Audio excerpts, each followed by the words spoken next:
Bien-aimés dans le Seigneur, je vous salue au nom de Jésus-Christ, notre Seigneur et Sauveur, le Dieu véritable et la vie éternelle. L'école spirituelle de Christ va vous présenter aujourd'hui une leçon sur les sacrifices d'Isaac. Oui, les sacrifices d'Isaac. Les sacrifices d'Isaac.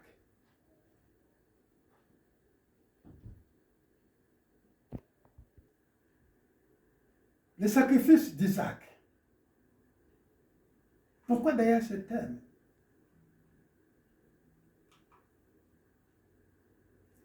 Certains serviteurs de Dieu demandent aux chrétiens de semer les sacrifices d'Isaac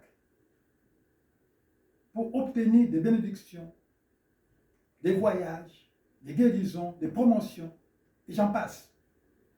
Ont-ils raison de le faire? On va essayer de comprendre, d'avoir l'éclairage sur cette question du sacrifice d'Isaac.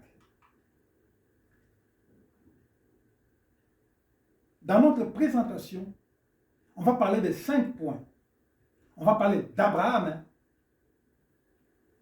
on va parler du sacrifice en général, d'Isaac, Isaac comme holocauste. Ensuite, on va parler de la pensée de Dieu et la pensée d'Abraham sur les sacrifices d'Isaac. Et pour terminer, il y aura des leçons à tirer à l'intention des chrétiens et à l'intention des serviteurs de Dieu. On commence par Abraham, le premier point. Et dans notre exposé, nous allons parler du premier point, Abraham, et le deuxième point, les sacrifices en général. Ça sera la première partie de cet exposé.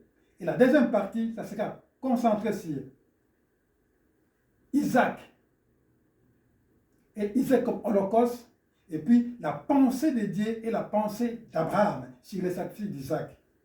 Et la troisième partie de cet exposé, ça sera concentré sur les leçons à tirer à l'intention des chrétiens et à l'intention des serviteurs de Dieu.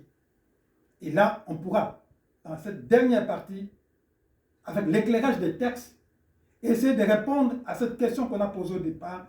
Ont-ils raison de demander aux chrétiens les sacrifices d'Isaac pour des biens matériels? Voilà. Donc, on revient. Pour Abraham, nous lisons dans Genèse 12, à partir du verset 1er, nous lisons, l'Éternel dit à Abraham, va, quitte ton pays, ta famille, la maison de ton père, pour te rendre dans le pays que je t'indiquerai. Je ferai de toi l'ancêtre d'une grande nation. Je te bénirai. Je ferai de toi un homme important. Et tu deviendras une source de bénédiction pour d'autres.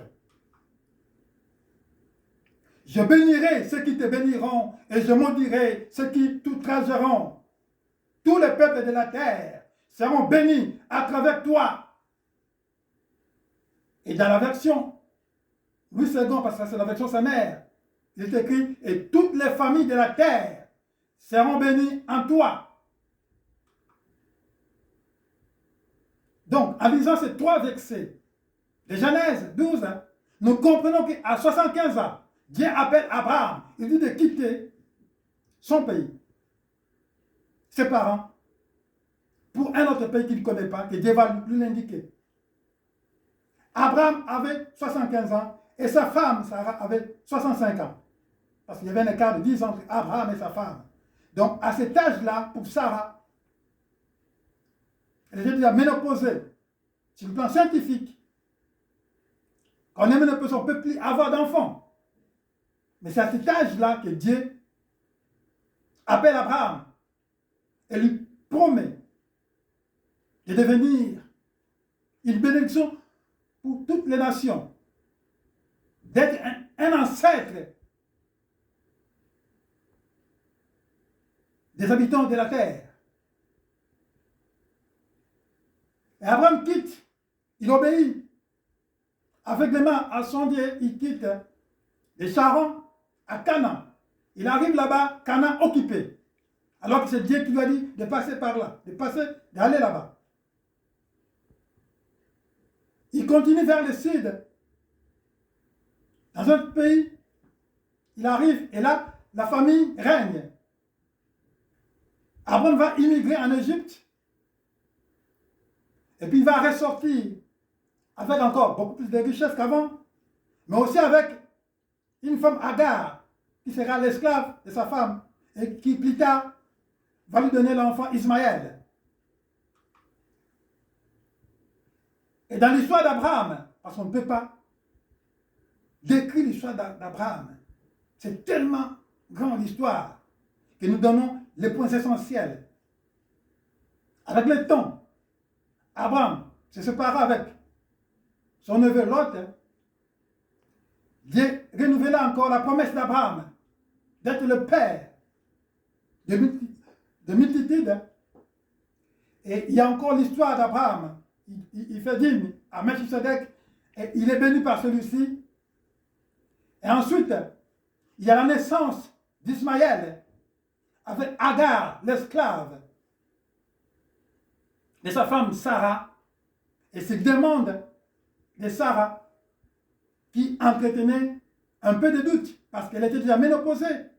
Oui, elle doutait qu'elle pouvait encore avoir d'enfants en tant qu'humain. Voilà. Dans Genèse 17,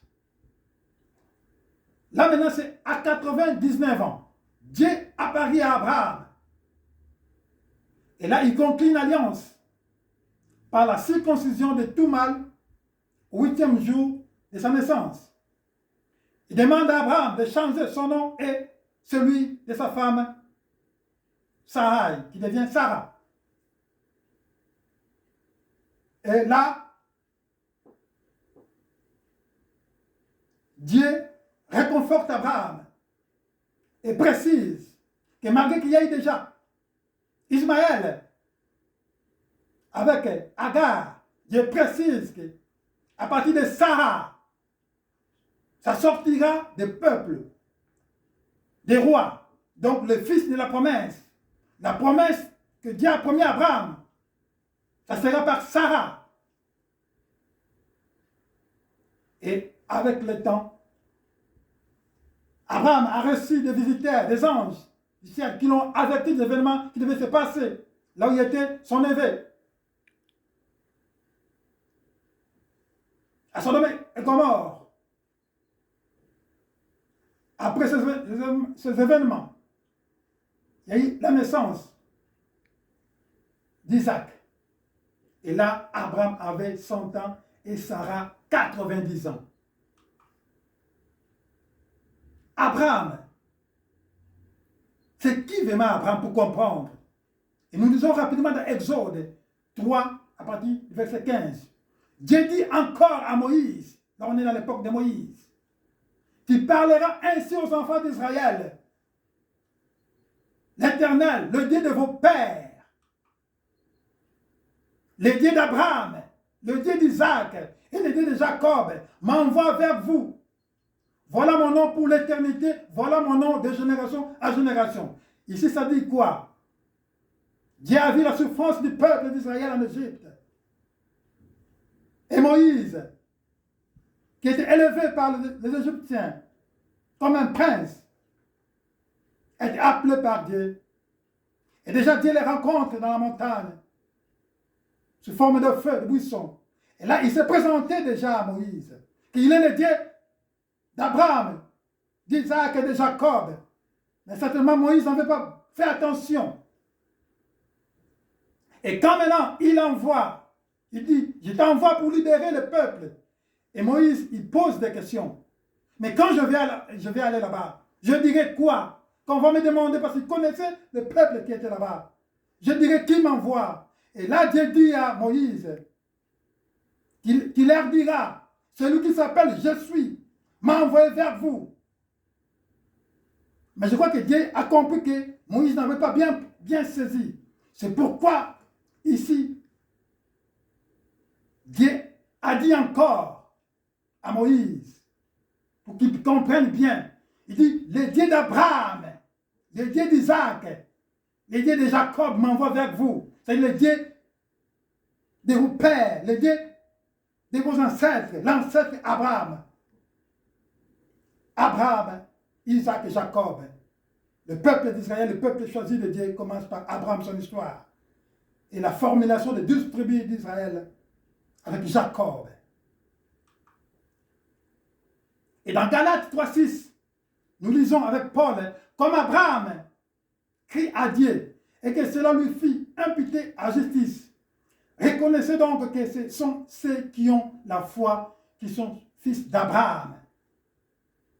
Aussi l'Écriture prévoyant que Dieu justifiait les païens par la foi, a d'avance annoncé cette bonne nouvelle à Abraham. Toutes les nations seront bénies en toi. De sorte que ceux qui croient soient bénis avec Abraham, les croyants. Et on va comprendre rapidement, essentiellement, qu'Abraham, c'est le père de la foi. Dieu a dit, Dieu a vu qu'Abraham avait la foi. Et c'est comme ça que Abraham a continué avec Dieu dans les épreuves. Pour conclure déjà, pour voir la foi d'Abraham, même si on n'est pas encore arrivé au sacrifice. Ici, c'est l'histoire d'un riche et de Lazare, qui était, bien entendu, à cette époque-là. Le riche dit, je te prie donc, Père Abraham, d'envoyer Lazare dans la maison de mon père, parce que le riche, quand il était encore dans cette vie de domination, il avait beaucoup, et Lazare, il était pauvre, il souffrait. Et les chiens même se plaient. Les riches ne faisaient rien pour ces pauvres. Quand ils sont morts, le riche est enterré, mais Lazare est pris par les anges jusqu'au sein d'Abraham, le père des croyants. Supposez le père des gens qui sont justes, qui sont bons.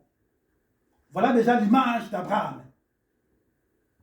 Et la Bible donne cette histoire pour nous montrer qu'Abraham est vraiment le père des croyants, des gens qui craignent Dieu.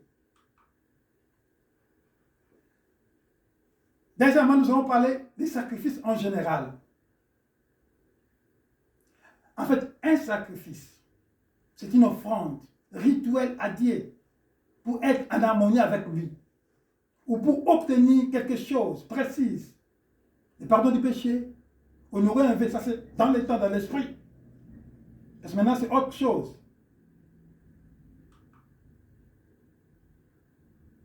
Nous voyons qu'au temps d'Abel et de Caïn, il y a eu des offrandes. Dans Genèse 4,3, la Bible dit, au bout de quelques temps, Caïn fit à l'Éternel une offrande des fruits de la terre. Et Abel aussi, de son côté, en fit une des premiers-nés de son troupeau et de leur graisse. L'Éternel portait un regard favorable sur Abel et non sur Caïn. On n'est pas dans cette leçon, mais on dit que déjà, à partir de Abel et Caïn, ils faisaient déjà des offrandes à Dieu. Et avec différents rituels qu'on a vus là-bas. Et dans Genèse, on voit que Noé aussi, quand il est sorti, il a fait une offrande de nourrisson.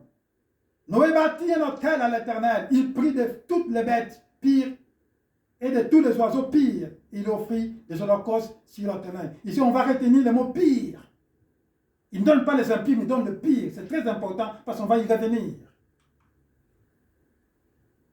À l'époque d'Abraham, parce que là on arrive maintenant à l'époque d'Abraham. Dans Genèse 22, la Bible dit, alors Isaac, partant avec Abraham, son père, dit, mon père. Et il répondit, mais voici mon fils. Isaac reprit, voici le feu, voici le bois, que Isaac transportait d'ailleurs. Mais où est l'agneau pour l'Holocauste?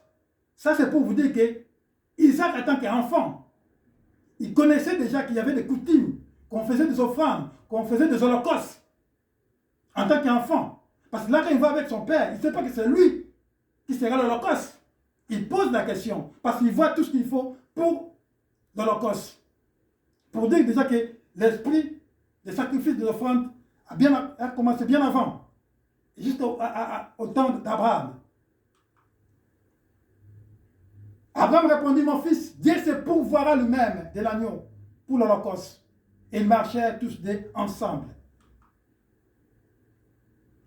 Maintenant, au temps de Moïse, dans Nombre, nous voyons que Dieu dit à Aaron, dans Nombre 12, 15, tout premier-né de toute chair qui offrira à l'Éternel, tant des hommes que des animaux, sera pour toi. Là, Dieu donne des instructions à Aaron, les frères de Moïse, pour dire que les premiers-nés des hommes et des animaux sont pour l'Éternel. Mais là, il les donne à Aaron en tant que sacrificateur.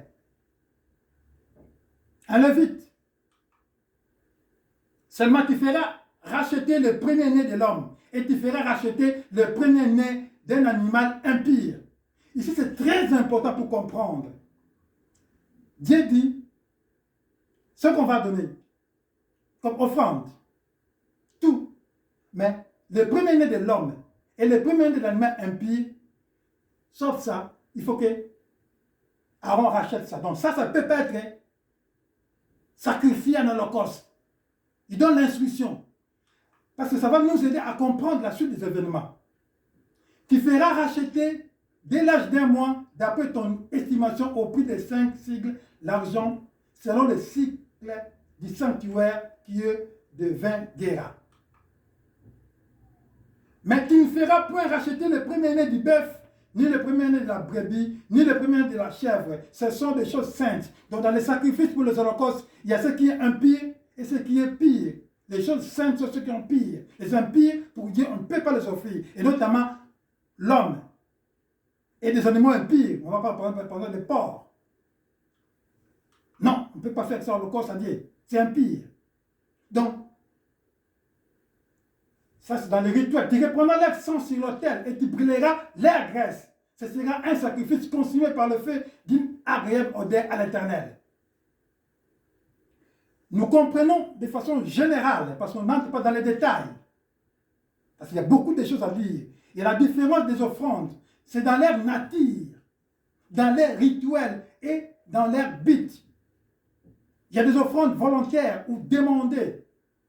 Et par rapport au type des offrandes, il y a des produits de la terre, des objets, des valeurs, des oiseaux, des animaux et des premiers nouveau-nés. Et c'est le rituel. Ça peut être si simple, élévation, geste de présentation. Quand on présente ceux qui sont consacrés à l'Éternel, c'est juste avec une présentation. Et on peut faire des offrandes qu'on peut consumer partiellement sur le feu. Surtout la graisse de l'animal, qu'on va tuer et brûler la graisse. Et encore un autre rituel, consommation totale sur le feu de l'offrande. C'est ce qu'on fait dans les holocaustes. Toute la victime est brûlée. C'est ça l'holocauste. En hébreu, c'est hola. En latin, holocaustrum, ça veut dire sacrifice brûlé, sanglant, égorgé, brûlé. Un sacrifice où la victime tout entière est brûlée, détruite. On appelle holocauste. Au sens large, quand on parle de sacrifice, on peut comme de renoncement ou privation volontaire dans une intention religieuse ou morale. On peut faire le don de soi à Dieu. On dit qu'on ne va pas se marier pour Dieu, on fait un sacrifice. Ou on fait des efforts hors normes pour les autres, pour soi-même. Tu connais, il y a des gens qui font des sacrifices. Par exemple, une sœur qui a perdu toute sa famille, ses parents, et reste avec ses petits frères, elle se sacrifie. Elle va même plus aller à l'école et elle reste là pour garder ses frères et sœurs. Elle sacrifie même sa vie de l'école pour ça. Elle fait autre chose de commerce alors qu'elle devait étudier. Ouais, peut-être sont des sacrifices. Ou pour toi-même. Je me rappelle quand on était par exemple des étudiants, où des fois on va à l'université, mais on n'a rien. On dit on doit se sacrifier pour faire, par exemple, faire le pied avec de grandes distances. Ce sont des sacrifices pour soi-même, mais pour un objectif déterminé. Voilà ce qui concerne les sacrifices. Mais ce qui est important ici, c'est que je veux que tout le monde retienne à propos du sacrifice humain. Parce qu'Isaac, dont on va parler prochainement, dans la prochaine étape, on va parler d'Isaac et les sacrifices d'Isaac comme holocauste. Déjà ici, on a des éléments de réponse, parce qu'on va y revenir rapidement. Dans Exode 13, l'Éternel parla à Moïse et dit, consacre-moi tout premier-né parmi les enfants d'Israël, tant des hommes que des animaux. Il m'appartient. Le premier-né appartient à Dieu, mais pas pour être pris comme un holocauste, non. Comme des holocaustes, non. Mais ils sont concentrés à Dieu pour servir l'Éternel. Notez bien, l'homme est considéré par Dieu comme impie pour lui être offert en holocauste. Ça, c'est clair. Et dans Lévitique, on voit tous les éléments. Lévitique 18, 21. Tu ne livreras aucun de tes enfants pour les sacrifier à Moloch, et tu ne déshonoreras pas ainsi le nom de ton Dieu, je suis l'Éternel. Moloch, c'est comme les dieux de Baal, c'est un dieu étranger que les Cananéens utilisent. Et là, on prenait des enfants pour les brûler au feu. Ce n'est pas ce que Dieu demande, ce n'est pas aussi la pensée de Dieu. On va voir parce qu'il y a des écrits qui continuent. Dans Lévitique 21, la Bible dit, l'Éternel s'adressa à Moïse en ces termes. Dis aux Israélites, si un membre du peuple d'Israël ou l'un des étrangers résidant en Israël offre l'un de ses enfants un sacrifice à Moloch, écoutez la suite, il sera puni de mort. Les habitants du pays les lapideront. Si tu oses de sacrifier ton fils, ta fille, les brûler au feu, tu es lapidé, tu es exclu, donc tu es mort. Et là même, on continue dans Jérémie, parce qu'il y a beaucoup de versets qui précisent ça. Jérémie 7:30, la Bible dit, car les enfants de Juda ont fait ce qui est mal à mes yeux, dit l'Éternel. Ils ont placé leur abomination dans la maison sur laquelle mon nom est invoqué, afin de la souiller. Ils ont bâti de hauts lieux à Topech, dans la vallée de Ben Imoun, pour brûler au feu leurs fils et leurs filles. Ce que je n'avais point ordonné, ce qui ne m'était point venu à la pensée. Frères et sœurs, il faut comprendre ici, Dieu dit que cela ne lui est arrivé à la pensée. Il n'a jamais demandé qu'on lui donne un enfant, une fille, qu'on le brûle au feu. Pour lui, ça, ce n'est jamais arrivé dans la pensée de Dieu. C'est pourquoi on va comprendre comment Dieu lui-même, il va demander à Abraham de donner son fils en holocauste pour le brûler au feu. C'est une question qu'on va poser, qu'on va comprendre dans la prochaine leçon. On va comprendre pourquoi Dieu, il demande à Abraham de sacrifier Isaac. Alors lui, dans sa pensée, jamais c'est arrivé dans l'esprit de Dieu. Parce que celui qui fait ça, il est lapidé. Mais comment Dieu, il demande à Abraham de prendre son enfant, Isaac, de le brûler, de le mettre en feu comme holocauste. Qu'est-ce qui est arrivé dans la pensée de Dieu? C'est ce qu'on va comprendre prochainement. On va parler d'Isaac et Isaac comme holocauste. On va comprendre la pensée de Dieu. On va comprendre la pensée d'Abraham. C'est ça, c'est ce sacrifice d'Isaac. Voilà pour aujourd'hui, frères et sœurs. Je vous remercie et je vous prie de suivre la deuxième partie qui va concerner Isaac et Isaac comme holocauste pour comprendre la pensée de Dieu. Parce que là, les Écritures sont claires. Dieu ne peut pas demander un sacrifice humain qu'on brûle un homme pour lui. C'est impossible. Ça n'a jamais arrivé dans la pensée de Dieu. C'est la Bible, les Écritures nous dit. Bien-aimés dans le Seigneur, je vous remercie pour aujourd'hui. Amen.